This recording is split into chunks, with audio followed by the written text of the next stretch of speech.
Dragi prijatelji, večeras ću vam ispričati jednu čudnu priču koja datira još iz 2016. godine. I ceo severni Banat priča malte ne o jednom događaju i o jednoj ljubavi koja je na neki način obeležila tu 2016. godinu.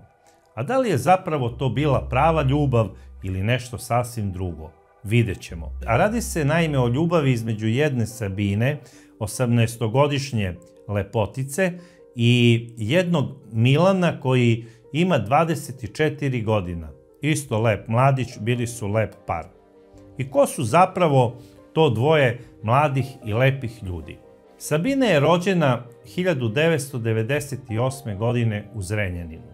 Njena porodica je bila radnička porodica. Oni su radili u Zrenjaninu u fabrikama i njen otac je poreklom iz Banatskog Dvora.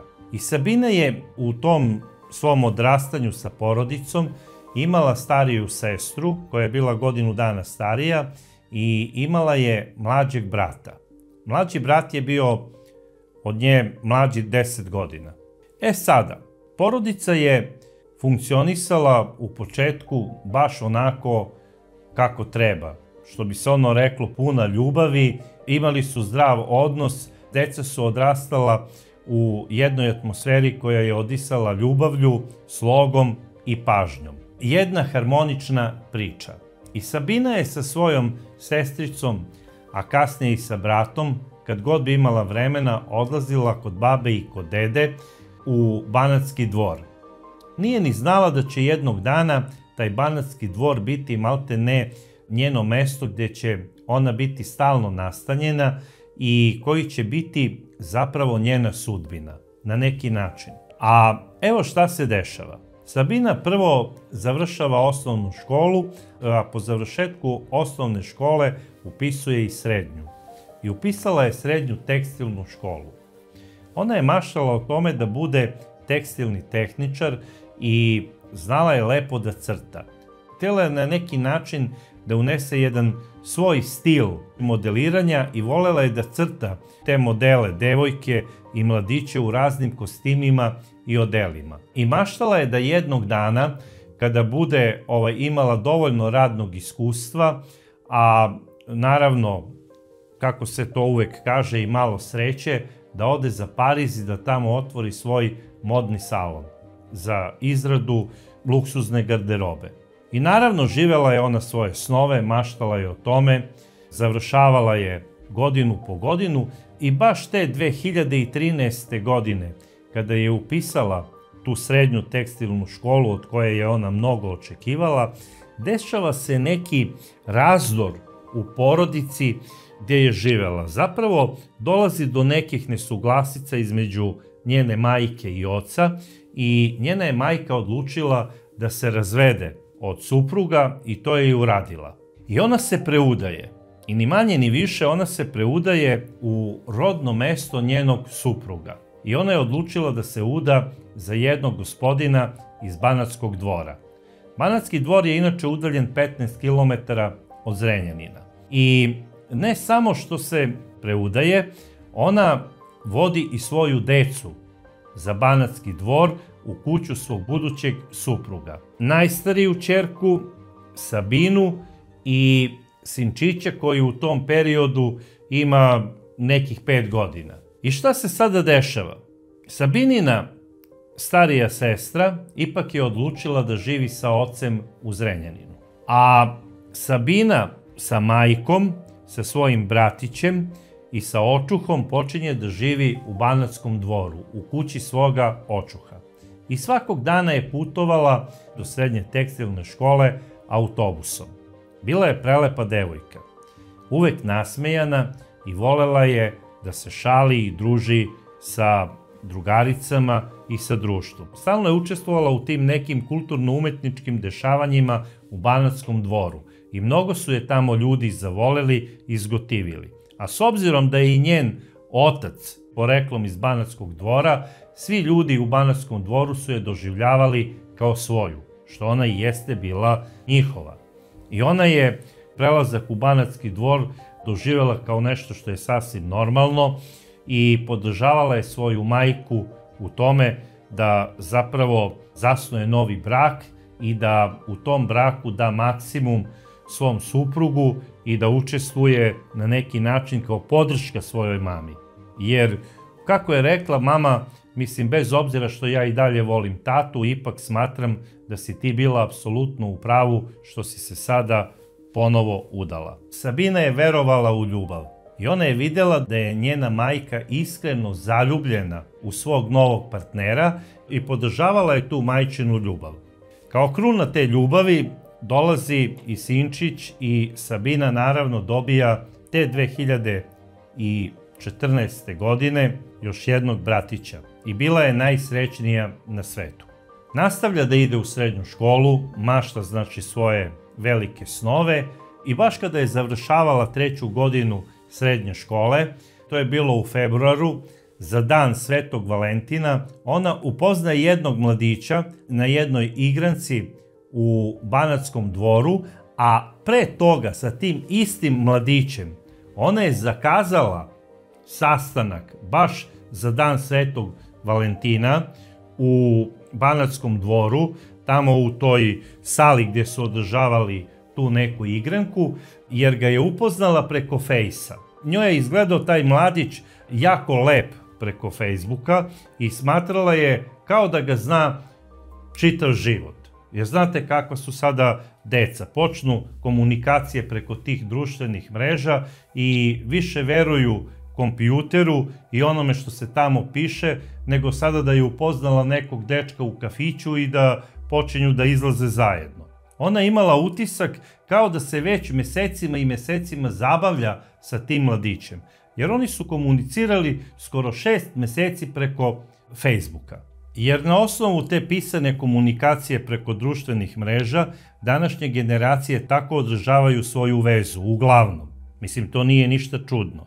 Znam i neke lekare koji kažu posle godinu dana zabavljanja sa nekom devojkom, recimo iz Skoplja, idem sada za Skoplje da upoznam svoju devojku. Ja kažem, malo čoveče, pa zar nisi ti godinu dana sa njom u vezi? Pa jesam, ali preko društvenih mreža. Sada idem prvi put onako da popijemo piće. Do tad su se samo gledali preko Skype-a i tome slično. I mislim, to nije ništa čudno i za srednjoškolce. Mislim, to je nešto sasvim normalno. Ako je normalno za lekara, mislim, najnormalnije je i za devojku koja je u 3. godini srednje škole. I ko je zapravo bio taj momak? Taj dečko se zvao Milan.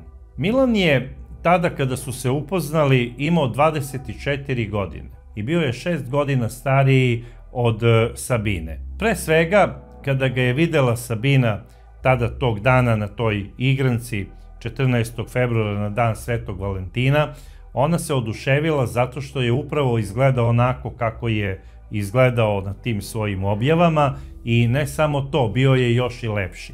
I bio je jako kulturan i bio je jako fin i znao je lepo da pleše. I odmah su ih svi primetili na toj zabavi da su zaista ovako lep par, da su plesali i njoj se to jako dopalo i ona se odmah zaljubila u njega, a i on u nju. Sada kasnije, kako je Milan rekao nekim svojim drugovima, imam utisak kao da smo se sve ono vreme dopisivanja preko Facebooka zabavljali.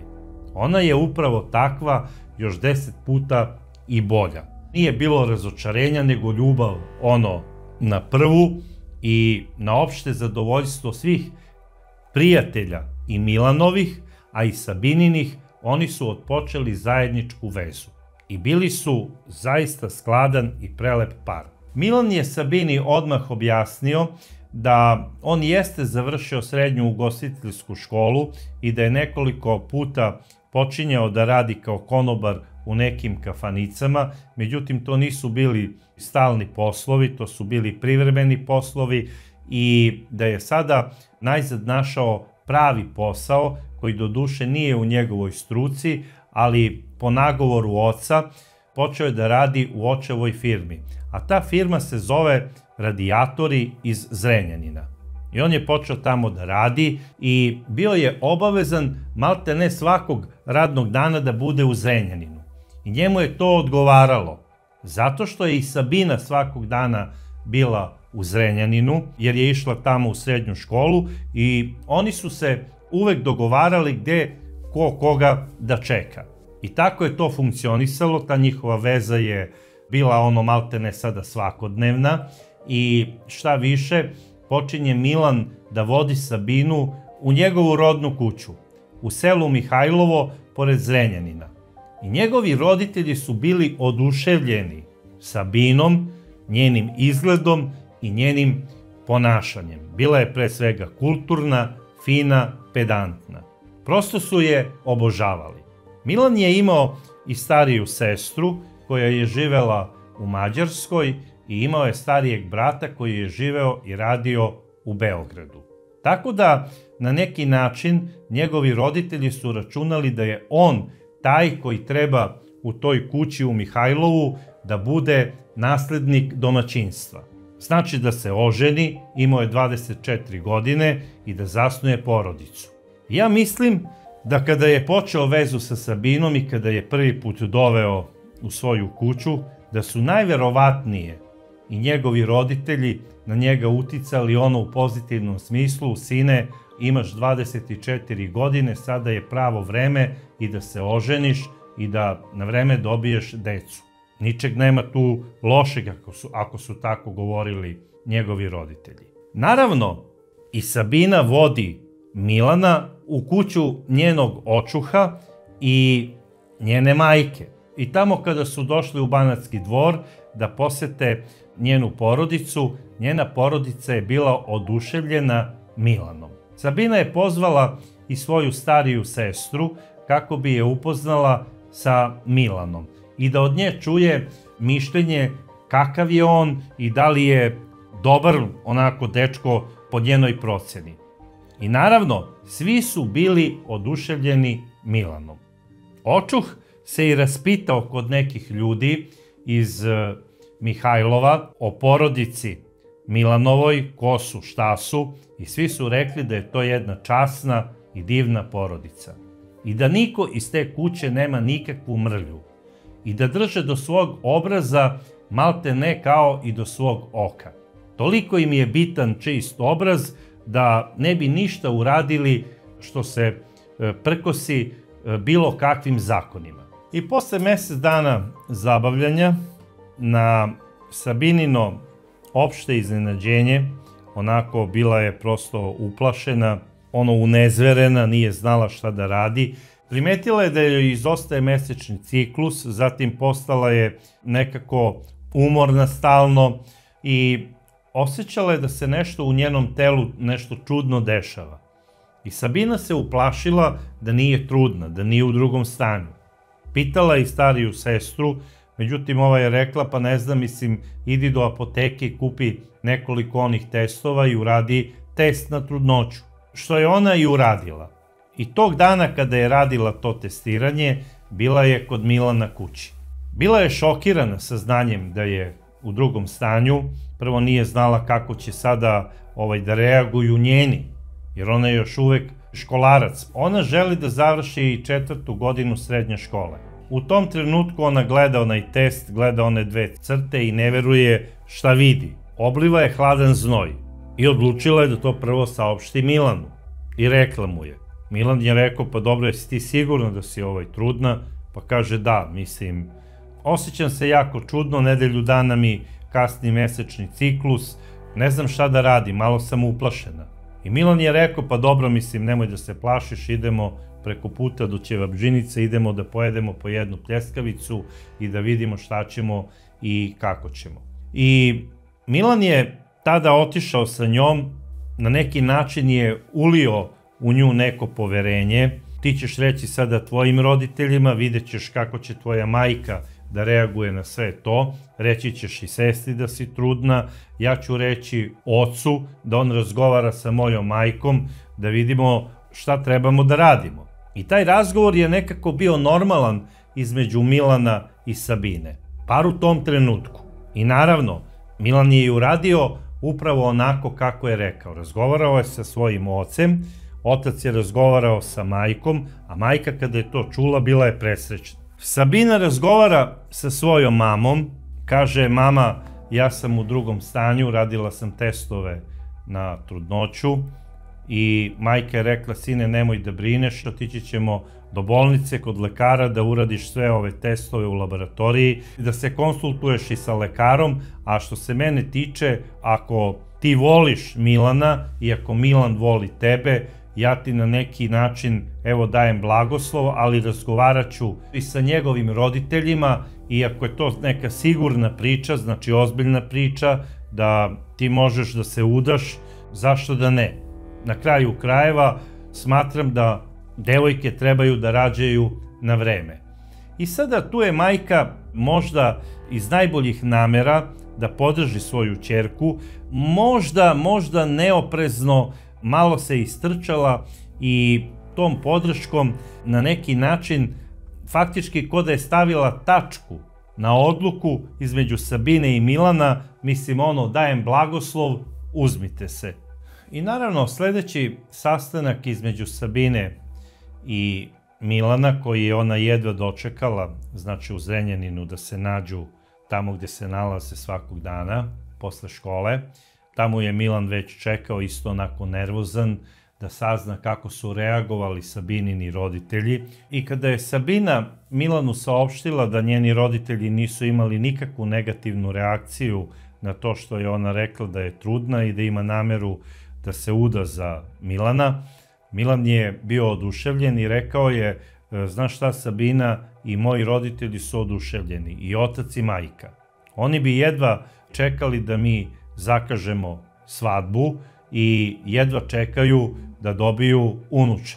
I tu su sada oni bili onako srećni, popili su piće, častili su i neke drugare. Sabina je rekla nekim drugaricama da odmah po završetku školske godine planira da se uda, jer je u drugom stanju. I drugarice su bile onako malo iznenađene, ali su je podržale u toj priči. I oni sada počinju da razmišljaju o braku, više to nije ozbiljno zabavljanje, malte ne imaju status vereničkog para, daju na Facebooku objave, slikaju se, Sabina podigne majčicu, on je trlja po stomačiću, kao dolazi naša beba, znači oni to javno objavljuju, ne kriju Sabininu trudnoću ni od koga. I nastavlja se tako to zabavljanje, ta veza. U jednom trenutku Milan zove Sabinu u jedan restoran, odlaze da večeraju, tu joj daje verenički prsten, znači faktički postaju pravi zaručnici. Naravno, Milan sa svojom porodicom planira sada koga će sve da pozovu na svadbu, jer je on sa Sabinom već ugovorio kada bi to trebalo da bude, mislim da ne bude sada da ima preveliki stomak, da može normalno da se, znači, na svadbi osjeća komotno. I sada ona kaže, pa dobro, ajdemo to da uradimo već u septembru. Ona je sada u 3. mesecu trudnoće, to je početak juna, dobija verenički prsten, zakazuju veritbu, naravno u dogovoru sa svojim roditeljima za avgust mesec, za kraj avgusta, a početkom septembra trebala je da bude svadba. I to je bilo obelodanjeno, zakazan je datum, već su obavešteni kumovi, stari svatovi, najbliži rođaci i svi su bili srećni. Naravno, i Milan tamo na poslu gdje je radio, on je obavestio svoje drugove, pozvao ih je na svadbu kako to ide red. To je uradila i Sabina sa svojim drugaricama u školi, sve je obavestila te svoje prijateljice i drugarice koje su joj drage, da će svadba biti početkom septembra. I sve je to funkcionisalo cakum pakum, svi su rekli, Bože, kako su srećni ovo dvoje mladih i lepih ljudi. I uzimaju se baš nekako na vreme. Međutim, ja bih ipak rekao da su oboje prerano ušli u takvu priču. Bez obzira što Milan ima 24 godine, smatram da Milan nije dovoljno proživeo u životu kako bi mogao da donosi neke krupne životne odluke, a Sabina, ona nije završila ni srednju školu. Ima svega 18 godina i završava 3. srednje. Naravno, dešavaju se trudnoće, sve je to okej ako je par zreo.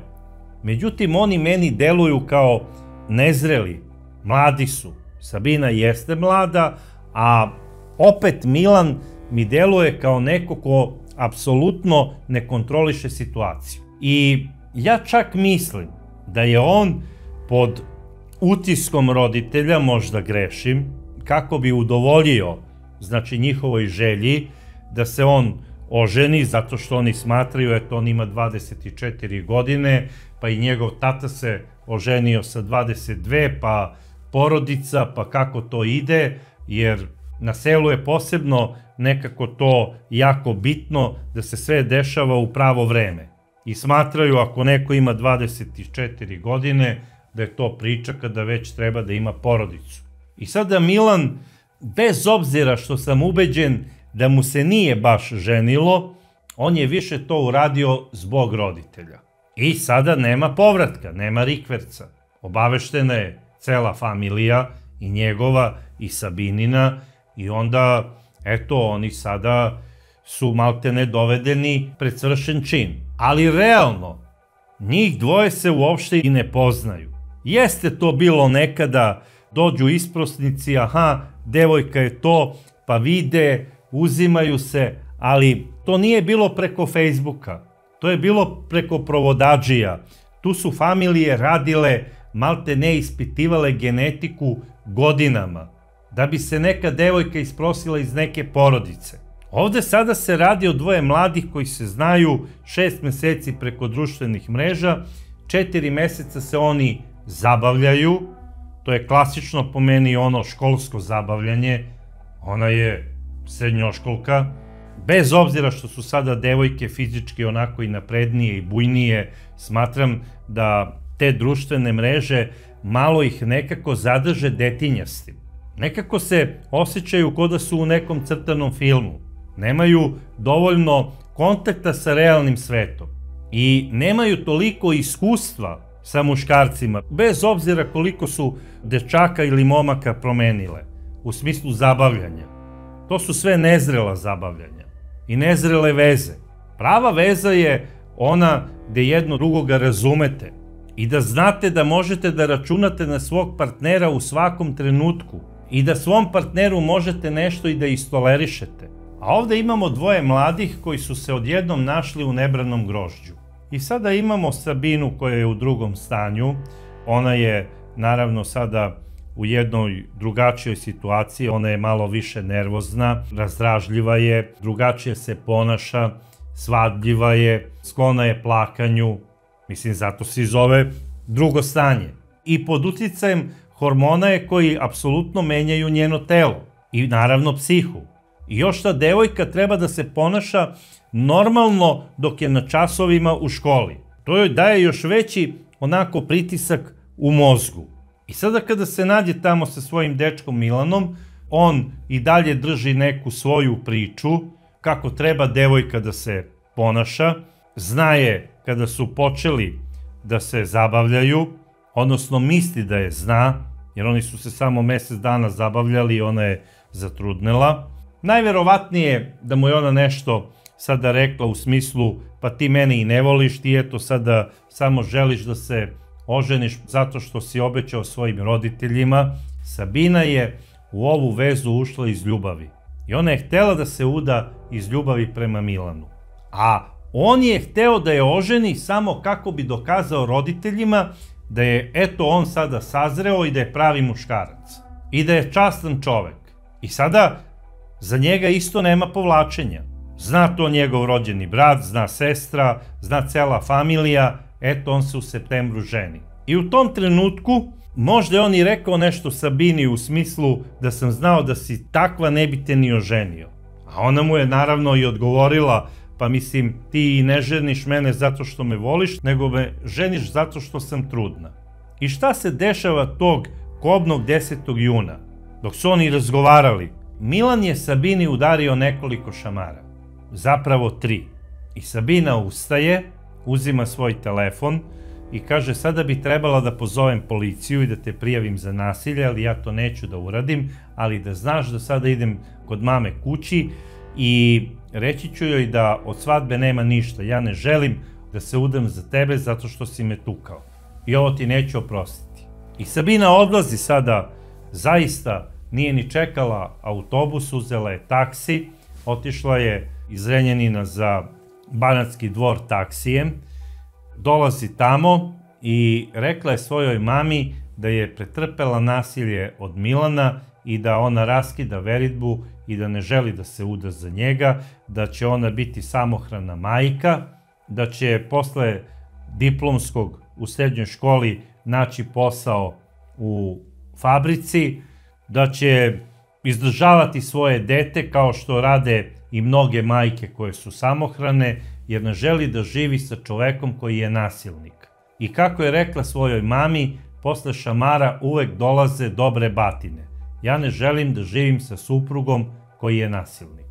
I to je Sabina rekla i svojoj rođenoj sestri, to je Sabina rekla i svojim najboljim drugaricama. Prvenstveno jednoj drugarici iz sela sa kojom je bila nerazdvojna i koja je živela u njenom neposrednom komšiluku. S obzirom da je još uvek nekako, bez obzira što je 21. vek, seoska sredina i dalje pomalo konzervativna, na moje opšte iznenađenje, Sabinina majka je podržala svoju ćerku i u ovome i rekla je: ćero, ako te je stvarno tukao, kao što ti kažeš, a ja ti verujem, ja te podržavam u tome da se ti za njega ne udaš, jer ako je to sada na početku ljubavi krenulo sa batinama, mogu da zamislim kakav će tvoj život i brak biti u budućnosti.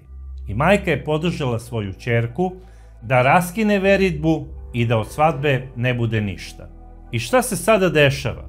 Naravno, ja podržavam ovakve majke koje podržavaju svoje ćerke, jer na kraju krajeva ovu priču i radim zbog toga, stalno napominjući da nikada nemojte počinjati bračnu zajednicu sa čovekom koji vas maltretira i tuče. I sada bilo šta da kažem suprotno, ja bi bio protiv sebe i protiv mog mišljenja. Zato smatram da je Sabina ovo uradila ispravno. I podržavam ovakvu priču jedne mlade žene i svaka joj čast na hrabrosti. To je ispravna priča i svaka čast njenoj majci. Jer majka nije rekla: sine, moraš da se udaš po svaku cenu. Smejaće se cela familija. Govorit će kako ti nosiš ko zna čije dete, kako te je muž ostavio zato što nije siguran da je dete njegovo. Ne, majka je rekla: ćerko, ti si u pravu. Kada brak počinje umesto poljupcem šamarom, nema od tog braka ništa. I svaka čast za tako razmišljanje i ćerke, a i majke. Međutim, šta sada radi Milan? Milan je sada malte ne kao na nekoj usijanoj plotni. On ne zna šta ga snašlo, zato što ne zna kako da objasni svojoj familiji da od svadbe nema ništa. A u Srbiji nema veće sramote nego da kažete da se ženite, pa je svadba otkazana. Ne znam samo zašto. Brate, bolje da od svadbe nema ništa, nego da bude nešto i da posle od tog braka da bude pakao. I da neko odgovara zbog nasilja u porodici ili ne daj Bože za nešto mnogo gore. Bolje na vreme prekinuti tu priču, nego prvo da se veselimo, pa na kraju svi da plačemo. I ne znam zašto je Milan sada pokazao vrhunac svoje nezrelosti i nespremnosti. On sada ne iz ljubavi prema Sabini, nego iz nemoći i iz straha da kaže svojoj familiji: familijo, ne ženim se. Pokušao sam da uđem u brak, međutim, shvatio sam da eto, bio sam zaljubljen u pogrešnu ženu. Ženit ću se kada budem našao neku drugu ženu koju ću razumeti više malo nego što Sabina razume mene i sa kojom ću imati porodicu. A što se tiče deteta koje će roditi Sabina, ja ću ga izdržavati putem alimentacije kako to sud bude naložio. I to bi bila jedna zrela, ispravna odluka pravog muškarca 21. veka. A šta radi sada Milan? Milan počinje da zuji automobilom oko Sabinine škole svakog dana. Ona je tamo na nekoj praktičnoj nastavi, kraj školske godine. Zuji non stop, kako bi je sačekao i ubedio da ona preinači svoju odluku i da opet prihvati da bude njegova mlada u septembru, jer smejaće se familija. I u tom zujanju Sabina je njemu i vratila prsten, onaj verenički, jer posle njenog saopštenja familiji da ona neće da se uda za Milana, taj prsten niko nije video. Ja sam ubeđen da je ona Milanu vratila taj prsten. I rekla mu je nekoliko puta da je ona s njim raskinula, da ne može da pređe preko toga što ju je išamarao i da nema šanse da ona izgovori sudbonosno da, jer to bi faktički bila izdaja njenih principa. Ja bi u tom trenutku morala da pogledam sebe u ogledalo i da pljunem onako sebe, umesto selfija, da kažem sram te bilo Sabina, što si prihvatila ovaj brak. Šta se dalje dešava? Milan ne sme da saopšti roditeljima da od braka nema ništa. Ljudi se i dalje pripremaju za svadbu. Naravno, zove se veliki broj ljudi, prvo za veritbu, a posle za svadbu. Znači, računa se sve, novac, koliko stoke treba da bude kupljeno, zaklano, ispečeno, koliko pića treba da bude pripremljeno, u kojoj sali da se obavi to veselje i sve to. Nije to mala investicija. I to sve nekako Milana kljuca u mozak. I on je sluđen totalno.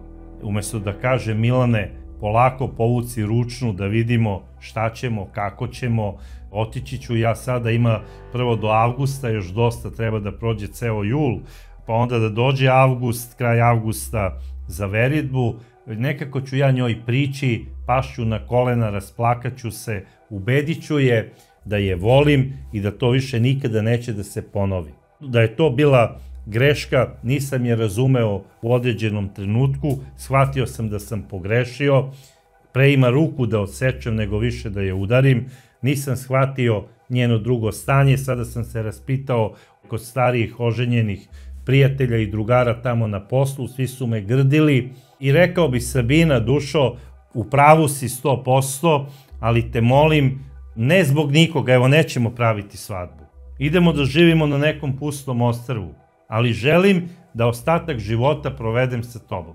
I mislim da bi ta mlada devojka od 18 godina ipak donela sudbonosnu odluku da je bolje da rodi svoje dete sa ocem nego da bude samohrana majka.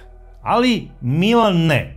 On smatra da ona tera neki svoj ženski inat. I da je najbolje taj ženski inat saseći silom. I on još i preti. Umesto da joj napiše jedno dugačko ljubavno pismo u kome se 100 puta izvinjava, on njoj piše preko društvenih mreža: nemoj slučajno da ti padne na pamet da posle odlučiš da se udaš za nekog, jer ja neću da moje dete maltretira tamo neki kreten. A ne shvata da na taj način opet vređa Sabinu, zato što Sabina živi sa očuhom, koji se prema njoj postavio kao pravi otac. I ona ima drugačije mišljenje o ženama koje ulaze u neki drugi brak. Ona zna da postoje ljudi koji vole i doživljavaju tuđu decu kao svoju decu i da nisu svi muškarci kreteni. Ali je bila sigurna u tom trenutku da ne želi da živi sa nasilnikom. Što je najgore, on je tim porukama nju još više okretao protiv sebe. I tako je prolazilo vreme, prošlo je čitavih 10 dana, došao je i 21. jun. Sabina je došla iz Zrenjanina, bila je kući, ručala je i u jednom trenutku je predveče pozvala drugarica da dođe kod nje da bi pričali, da bi se družile. I ona je rekla svojoj mami: mama, idem kod drugarice kako bi tamo slušale muziku, odgledale neki film i bit ću tamo kod nje malo duže, vratit ću se negde oko ponoći. I naravno, roditelji ništa nisu imali protiv, Sabina je odšetala do svoje prijateljice i sada najverovatnije tamo kako su devojke, mislim, sede, pričaju, jedu palačinke, tu je torta, piju sokiće, najverovatnije da su one se slikale i to objavile na društvenim mrežama preko Facebooka. I to je video sada Milan i on pali svoj auto i kreće put Banatskog dvora.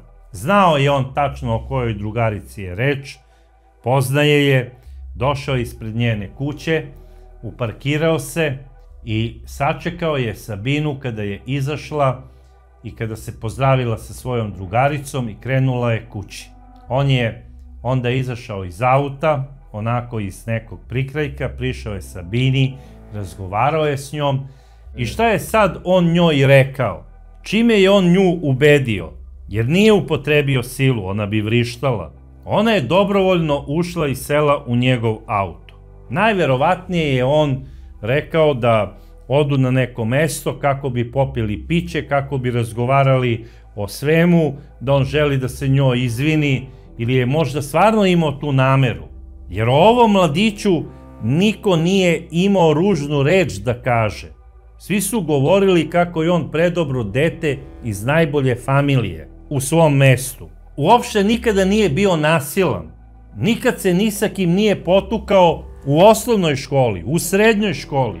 Nikada nije napravio incident, nikada ga niko nije video pijanog.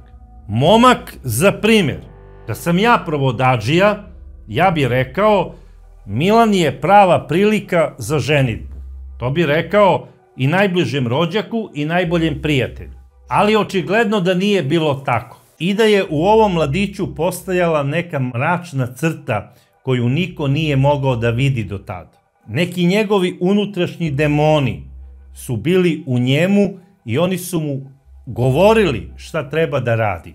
I nažalost, on je to i radio. Devojka je ušla, sela je u njegov auto i on je provezao kroz ceo Banatski dvor, prošli su to veliko selo, nisu krenuli u pravcu njene kuće, nego su krenuli u pravcu Žitišta, koje je u suprotnom pravcu. Krenuli su ka Begejskom kanalu, ka Begejskom, znači, mostu i ka Žitiškom nadvožnjaku. I sada da li su oni usput pričali o nečemu, da li je tu bilo svađe u autu, to sada i nisam siguran. Ono što znam da je Milan dovezao auto do Begejskog mosta i tamo je više puta ovu nesrećnu devojku udario pesnicom u lice. A onda je iz svoje kasete izvukao nož i ovu nesrećnu devojku ukupno je ubo 43 puta. Od toga 8 smrtonosnih uboda u grudi i 14 smrtonosnih uboda u stomak. A znao je da je trudna. Kao da je hteo sa sigurnošću da ubije i njihovo dete. Sada se pitam, da li je ovaj mladić redovno nosio, recimo, neki lovački nož u kaseti svoga automobila, kao što rade pojedini ljudi. Ne u smislu da nekog prikolju, nego ako im zatreba nož u smislu neke opravke ili tome slično, da imaju nož u kaseti. I obično je to lovački nož sa futrolom, koji nije zabranjen da se nosi. Ili je poneo iz kuhinje mesarski nož, onaj, znači iz seta, da bi nešto uradio, to je onda već umišljaj. Jer ako je drugi nož u pitanju, onda ga je poneo sa namerom. I sve vreme je onda planirao da odveze ovu devojku na određeno mesto kako bi je ubio. Jer je u tome najverovatnije našao izlaz iz ne znam koje bezizlazne situacije. Jer po meni ovde nije postojao neki nerešivi problem koji je nemoguće rešiti. Sabina je od tih silnih uboda bila apsolutno izmasakrirana. I ona i njihovo nerođeno dete. I ona je na mestu ostala mrtva. I kada je sada ovaj mladić shvatio šta je uradio, a možda je to i planirao sve vreme, on je odlučio da samom sebi oduzme život. I šta sada on radi? Radi nešto što je apsolutno suprotno od onoga koje je uradio ubistvo iz strasti. Jer kako su sudski veštaci utvrdili, Milan je izvršio ubistvo iz teškog napada strasti. Možete da zamislite, kao imao je teški napad strasti. I ovi sudski veštaci temelje tu svoju teoriju na tome što je ovaj mladić pokušao da oduzme sebi život. Ali on to nije uradio onim nožem, kao što u 99% slučajeva ubice iz strasti dignu ruku na sebe oružjem iz koga su ubili svog emotivnog partnera. Bitno je da taj njihov pokušaj oduzimanja života nema puno vremena da oni planiraju na koji način da to urade sa umišljajem. A šta radi ovaj mladić? On sada odlazi na žitiški nadvožnjak i čeka sa visine od 8 metara da naiđe neki automobil kako bi on odozgo skočio dole na drum ispred tog automobila koji bi ga overio, jer se plaši da ako skoči sa 8 metara možda ipak preživi. I čeka nekog kako bi se bacio ispred njega. I u 00 časova i 10 minuta nailazi jedna gospođa koja se vraćala iz žitišta s posla, jer je radila tamo u motelu, ide u svoje mesto koje je udaljeno nekih 15 kilometara odatle, vozi svoj Mercedes, najverovatnije onako kako treba da ga vozi na toj deonici puta, razmišlja kako je prošao dan, da li je bila u minusu, u plusu, ko je koliko i koji bakšiš dao, znači razmišlja o svom poslu. I odjedare šta se dešava? Tras! I ona nešto gazi, koči, izlazi i sva u šoku shvata da je upravo pregazila jednog mladića koji je pao sa neba. Jer mislim, ko sada vozi auto i gleda gore da li će neko da mu padne ispred automobila? Gleda napred, gleda levo, desno, posebno u Vojvodini su maksimalno oprezni to gledanje levo i desno zbog velikog broja divljači, da im ne bi nešto istrčalo u sekundi. I vozači su krajnje oprezni i prilagodljivi uslovima. Međutim, u ponoć vama nešto pada. Niste ni svesni u tom trenutku da treba da prođete ispod nadvožnjaka. I ni manje ni više, pao vam je mladić od 24 godine i vi ste ga pregazili. Žena je u šoku, uzima telefon, zove policiju i hitnu pomoć i pada u nesvest.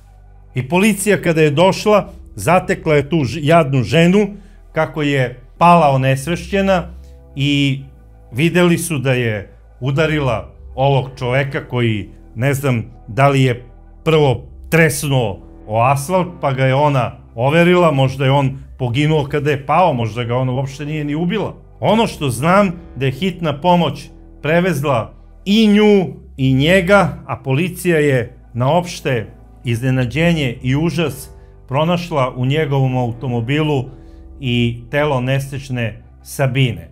Čim su ih prebacili do ambulante u žitištu, odmah su prosledili dalje za Zrenjanin, jer videli su da oni ne mogu to da ništa urade. U Zrenjaninu su pokušali da ovoj nesrećnoj dami koja je pala u nesvest ukažu pomoć i ona je na sreću vraćena u svest. Ostavljena je na odeljenju intenzivne nege, a kasnije je bila ova nesrećna žena skoro mesec dana na neuropsihijatrijskom odeljenju, jer nije mogla da se povrati od šoka. A to nije mala stvar. Eto šta joj je uradio ovaj mladić koji je bio rešio da oduzme život svojoj verenici i da digne ruku na sebe i sada je uvukao u celu tu priču ni krivu ni dužnu nesrećnu ženu. Eto koliko je on bio zreo. On nije apsolutno bio zreo. Ni za šta. A šta da niko nije prošao do ujutru? On bi čekao jutarnji autobus koji ide za decu iz žitišta za Banatski Dvor i bacio bi se pred autobus pun dece. Jel tako? Jer moramo sve sagledati onako kako jeste. Kada je on pao sa te velike visine od 8 metara i kada je naišao automobil koji ga je pregazio, sudski veštaci nisu mogli da utvrde da li je smrt nastupila tako što je on pao sa te velike visine i tresnuo dole, pa ga je onda mrtvog udario automobil, ili je smrt nastala tako što ga je automobil poluživog pregazio. Ali moram da kažem da je uvlačenje te jadne žene u celu ovu priču krajnje bezdušno od strane Milana. I nadam se da ova žena nije krivično odgovarala pred zakonom. Najverovatnije je dobila neki uslov, u smislu oduzimanja možda dozvole na određeno vreme ili uslovnu neku vremensku kaznu, jer je nemoguće da nekog pregazite u saobraćaju, a da vas nešto ne kazne, ali se nadam da zaista je imala samo neku uslovnu kaznu i da nije bila zatvorski sankcionisana, jer zaista žena nije ništa kriva. Još je doživela za ceo život traumu od koje se nikada neće oporaviti. To nije u redu i ništa u ovoj priči nije u redu. Ovo nije ubistvo iz strasti, ovo je ubistvo iz nezrelosti. I moram da se zapitam, 8 uboda je bilo u Sabinine grudi, a 14 u pravcu deteta, odnosno u stomak. Da li je ovaj mladić mrzeo to dete? I da li on zapravo umesto jednog izvršio dvostruko ubistvo? Jer ubistvo trudnice trebalo bi da se tretira po zakonu kao dvostruko ubistvo. Ne znam, evo vi kažite šta mislite, jer ubistvo iz strasti svi vi znate da ne može ići po članu 114, odnosno kao najteži vid ubistva. I da je ovaj mladić odlučio da pozove policiju i da se preda, ili da je preživeo, da je pao na krov. Zamislite da je pao na krov ovog Mercedesa i da je preživeo. Žena bi pozvala hitnu pomoć, došla bi hitna pomoć, on bi ostao živ, sudili bi ga po članu 113, odnosno obično ubistvo. I dobio bi od 5 do 15 godina, možda 10, 12 godina. S obzirom da nije osuđivan, da je mlad, 10-12 godina zatvora. Jer veštaci su utvrdili da je on uradio ubistvo iz strasti. Sa čime se ja apsolutno ne slažem, jer ovo je po meni teško ubistvo, jer njegov umišljaj se dokazuje samim tim, jer nemamo dovršenu priču da li je bio lovački nož koji on nosi stalno, ili je to bio mesarski ili kuhinjski nož koji je on poneo od kuće. To su velike razlike. Da li je on poneo nož da bi ubio? Jer strast ne možete da kontrolišete. I za strast se ne nosi oružje kako bi ja nekoga ubio iz strasti. Kada je strast u pitanju, vi uzimate prvi predmet koji vam se nađe pri ruci. Da li je to cepanica, kramp, perorez, flaša, telefon, hvatanje za vrat. Mislim, po meni ovo je još jedan, slučaj femicida iz 2016. godine i smatram da je Sabina napravila veliku grešku što je te večeri odlučila da krene sa Milanom kako bi oni nešto raspravili u automobilu van sela. To je apsolutno po meni pogrešna stvar i na kraju, eto, to se završilo na ovaj način i ovoj nesrećnoj ljubavi, ako je tu uopšte bilo ljubavi na kraju krajeva, i dan danas se priča u Severnom Banatu. A ja sam ovu priču ispričao kako bi bila pouka mnogim devojkama da ne ulaze naivno u nikakve veze i da kada jednom kažu ne, ostanu dosledne tome, jer imate sada podršku roditelja. Zašto bi vi sada ulazili u raspravu sa svojim bivšim emotivnim partnerom u sred noći, da idete na neko mračno mesto kako bi se nešto raščistili? Vi prvo treba da razgovarate onda sa svojom majkom, jer vam je dala apsolutnu podršku u svemu tome što ste odlučili. Vi ste dužni sada prema svom roditelju prvo njega da pitate da li smete uopšte da razgovarate sa svojim emotivnim partnerom. I ubeđen sam da je Sabina pitala svoju majku: mama, da li smem sa Milanom da obavim neki razgovor u vezi toga što smo se posvađali? Garantovano bi majka rekla: nikako, ne dolazi u obzir. Evo, poslaćemo tvog očuha, a zvaću i tvog oca, pa neka oni idu da razgovaraju sa njim. Jer koliko sam video, Sabina je imala dobar odnos i sa očuhom i sa ocem. Jer su na sahrani obojica bili prisutni i plakali su isto. Znači sa istim emocijama. znači da su Sabinu voleli i da bi najverovatnije njih dvojica doneli ispravnu odluku u smislu: dobro Milane, šta ti hoćeš više od našeg deteta?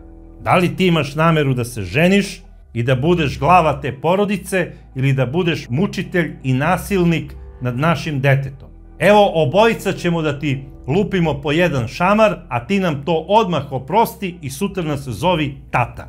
Kakav je običaj u Srbiji. I šta bi onda Milan uradio?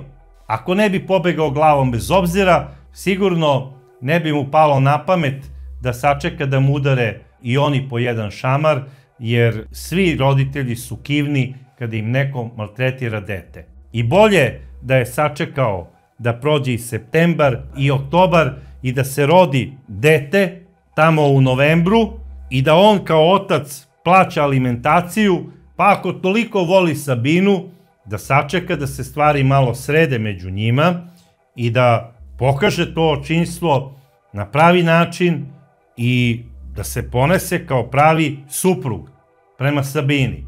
A ne ono u sred noći Sabina uđi u kola i idemo tamo na Begej od Žitiškog nadvožnjaka. Mislim, kakve to priče možemo da pričamo? Pa nije Žitiški nadvožnjak biblioteka ili kongresna dvorana ili neki bar.